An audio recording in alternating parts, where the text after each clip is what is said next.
နောက်စီစဉ်မှာထွက်လာမယ် New Hero of Syria ထင်သလားရောကျမ်းပါမလားသူ့ရဲ့စိတ်ကင်းကိုယ်မှုတွေရောဘလို့ပုံစံမျိုးတွေလဲမစမန်းနဲ့မှာဆိုရင်ရောကျန်းဆုံး hero တစ်ကောင်ဖြစ်လာမလားဆိုတာကိုတော့ဒီနေ့ဗီဒီယိုမှာဝေဖန်လေးကန်ရင်ရှင်းပြသွားမှာပဲဖြစ်ပါတယ်ဗျာကျွန်တော်ကိုအားပေးရ support ပေးခြင်းနဲ့ဆိုရင်တော့ကျွန်တော်ရဲ့ channel ကို like and subscribe ပြုလုပ်ခဲ့ဖို့လည်းတောင်းဆိုလိုက်ပါရစေစီစဉ်လေးကိုမစားခင်မှာကျွန်တော် channel လေးနဲ့ရင်မိတ်ဆက်ပေးခြင်းပါတယ်မိုဘိုင်းလေးကျန်နဲ့ပတ်သက်တဲ့ဒီလိုဗီဒီယိုတွေကိုကြည့်ရှုခြင်းနဲ့ဆိုရင်တော့ကျွန်တော်ရဲ့ channel ကို like and subscribe ပြုလုပ်ခဲ့ဖို့လည်းတောင်းဆိုလိုက်ပါရစေခင်ဗျာကျွန်တော်ကတော့ခန့် official က editor ခန့်ပါ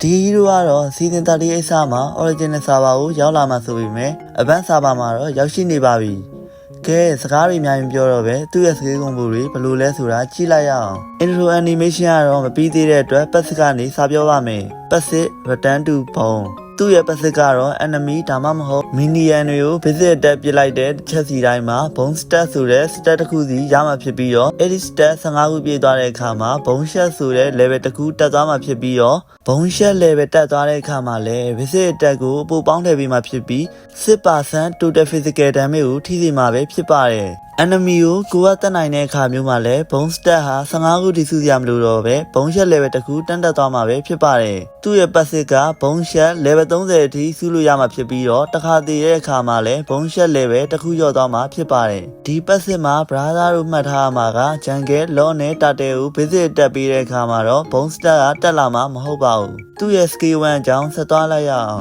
skill 1 abyssal bone နှစ်တယ်သူ့ရဲ့ skill 1ကတော့ကွာဝေးတစ်ခုကနေ AoE damage တစ်ချက်ကိုပစ်လိုက်မှဖြစ်ပြီးတော့သူ့ရဲ့ skill 1လမ်းကြောင်းတစ်ချောင်းမှာရှိတဲ့ enemy တွေကို 80% total physical attack AoE damage တက်ရောက်စီမှာပဲဖြစ်ပါတယ်အဲ့လို skill 1နဲ့ပစ်လိုက်တဲ့အခါမှာလည်း enemy တစ်ကောင်ကိုထိတယ်ဆိုရင် AoE damage တက်ရောက်စေမဲ့ပြင် bone stat 5ခုထပ်ဆောင်ရအောင်မှာပဲဖြစ်ပါတယ် skill 2အကြောင်းဆက်သွားလိုက်ရအောင်Skill 2 Penetration Skill 2ကတော့ဓာတ်လောက်လိုက်မှာဖြစ်ပြီးတော့ 0.3 စက္ကန့်မှာ900% movement speed ကိုတိုးလာမှာပဲဖြစ်ပါတယ်ဒါပေမဲ့သူ့ရဲ့ skill က movement speed ပဲတိုးပေးမှာဖြစ်ပြီး blink spell မဟုတ်တဲ့အတွက် watch လို့တော့ရမှာမဟုတ်ပါဘူးနောက်ဆုံး ultimate လေးအကြောင်းဆက်သွားလိုက်ရအောင် ultimate hand of bone သူ့ရဲ့ ultimate ကတော့မူတူတို့ဒီ hero ရဲ့ ultimate ကိုထုတ်ဖို့ကြံကြံကုန်သွားပုံရပါတယ်ဘာဖြစ်လို့လဲဆိုရင်မသိရင်အာဂတ်ရဲ့ skill 1ကြီးနဲ့ပုံစံဆင်တူးနေလို့ပါ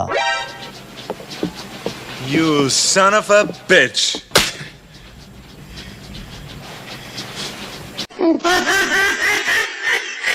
ကဲအဲ့ဒါတွေထားပါသူ့ရဲ့ enemy ကတော့ enemy ကိုထိအောင်သုံးလိုက်မယ်ဆိုရင်တော့ enemy က flicker ခုန်ပြီးပြေးလို့မရတော့အောင်ချုပ်လိုက်မှဖြစ်ပြီးတော့ကိုကလည်းကျိုးနဲ့ဆွဲခံရတယ်လို့ပါသွားမှဖြစ်ပါတယ်အရန်ခိုင်မာပါတယ်ဆိုတော့ brother တို့နဲ့သူမတို့ရဲ့တန်ရုံးစင်ကျိုးတောင်ပြတ်နိုင်တဲ့အတွက်ဒီကျိုးကလည်း3စက္ကန့်လောက်ပဲကြာမှဖြစ်ပြီးတော့ movement speed ကိုလည်း30%တိုးပေးအောင်မှဖြစ်ပါတယ်ဒါအပြင်ဘုံချက် level တစ်ခုကို animate သုံးနေတဲ့အချိန်တွင်ခဏတာမြင့်ပေးလိုက်မှဖြစ်ပြီးတော့ physical damage နဲ့50% total physical damage ကိုလည်းထိစေအောင်မှဖြစ်ပါတယ်ဒါအပြင်သူ့ရဲ့ skill 1နဲ့ skill 2ကအမြဲတမ်းသုံးလို့ရနေမှာဖြစ်ပြီးတော့သူ့ရဲ့ passive ကလည်း auto active ဖြစ်နေမှာဖြစ်ပါတယ် skill 1 skill 2နဲ့ animate ကိုပေါင်းသုံးလိုက်မယ်ဆိုရင်လည်း enemy ကိုပတ်လဲ damage ထိစေမှာပဲဖြစ်ပါတယ် brother တို့ရောကျွန်တော်ဒီနေ့ပြပြသွားတယ်နောက်စီစဉ်မှာ original server ကိုရောက်လာမယ် new hero of Syria ဟာ maxman တွေအားလုံးထဲမှာရမ်းကြမ်းလာမယ်လို့ထင်လားကွန်မန့်ဘောက်မှာဆွေးနွေးခြင်းခုန်သွားလို့ရပါတယ်ကျွန်တော်ကတော့ဒီ hero ကိုရမ်းကြမ်းလာမယ်လို့ထင်ပါတယ် original server ကိုရောက်လာခဲ့ရင်လည်းတော်တော်ကြီးပြပြင်ပြီးမှလာမယ်လို့လည်းထင်ပါတယ်